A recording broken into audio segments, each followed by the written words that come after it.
Shalom and good day all, this is Tehiln29 back again for another indie comic review, and in this indie comic review I am going to be covering Mind Management Bootleg Issue 2, and my goodness, the cover is as crazy as the story inside, so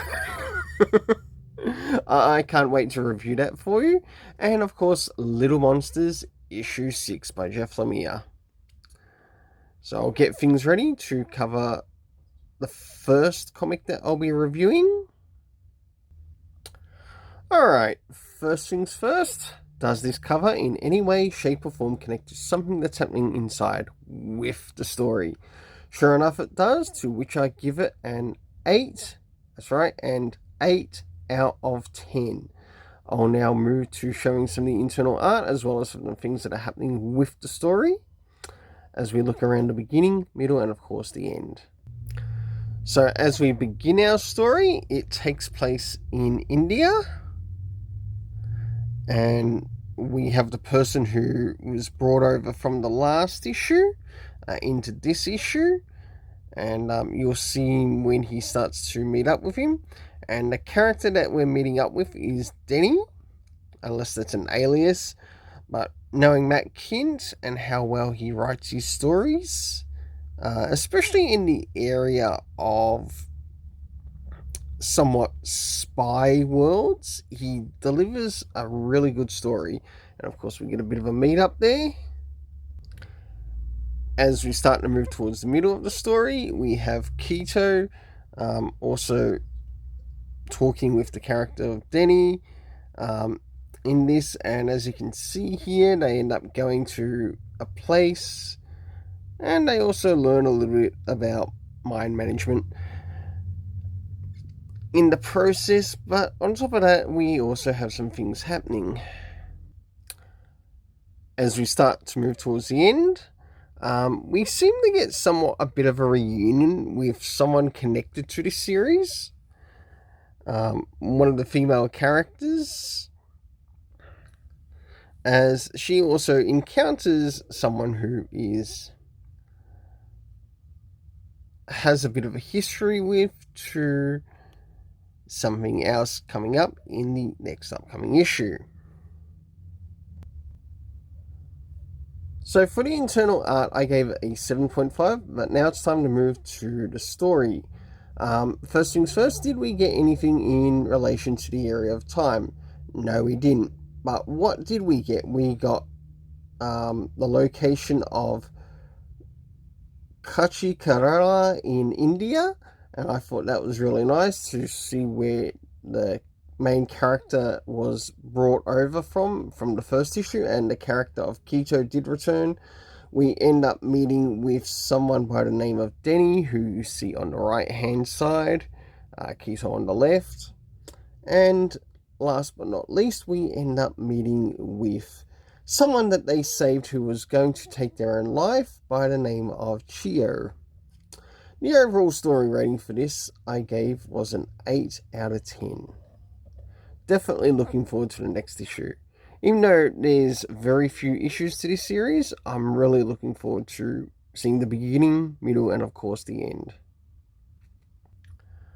Alright, now it's time to move into Little Monsters by Jeff Lemire with Dustin Nguyen on the art. So first things first, does this art in any way, shape or form connect to something that's happening inside with the story?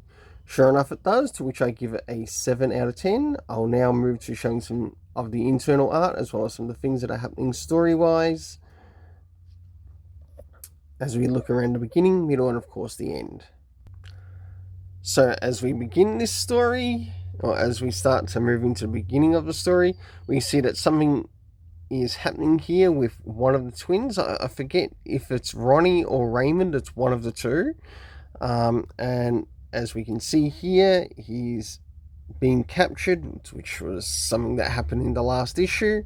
And of course he's been threatened that he'll be harmed by sunlight if he does not help the person wanting to basically get rid of the rest of them, considering what happens to some of his friends when they basically attack them.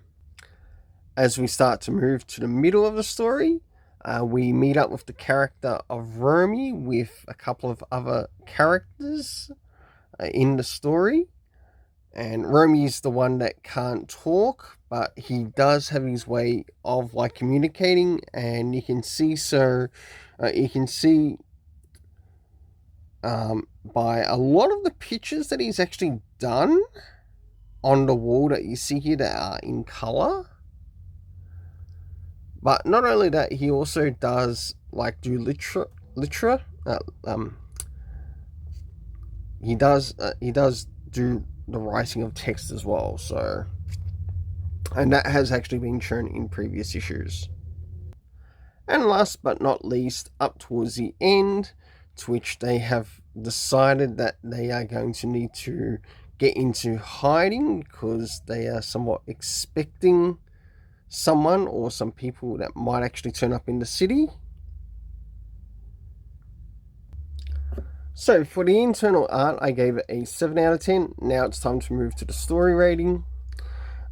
First things first, did we get any references to any of the previous issues? None at all, though it could easily do with it. The area of time, none of that was explored at all in this issue. I was really hoping that this issue would have brought more of that inconsistently. Not to be inconsistent about it, but to be consistent about it. The next thing was location. All we sort of know is that even though we weren't given direct locations, we do know that there does actually seem to be a divide between the city and maybe the suburbs in the country. But it wasn't specifically said as to where they are city-wise in this post-apocalyptic future. The cast of characters consisting of Billy, Romy, Lucas, Bats, Yui, and the one at the beginning, I'm not too sure if it's Ronnie or Raymond, because I know that one of the twins ended up dying in the last issue, and it's a bit of a bummer to not see the character's name be addressed in this. Overall, I really felt the ending of this sort of arc is a big fall from a lot of the stuff around the beginning. And for it, I gave the story rating a 6.5 out of 10. Well, until then, let's keep it colourful and have yourself an awesome day.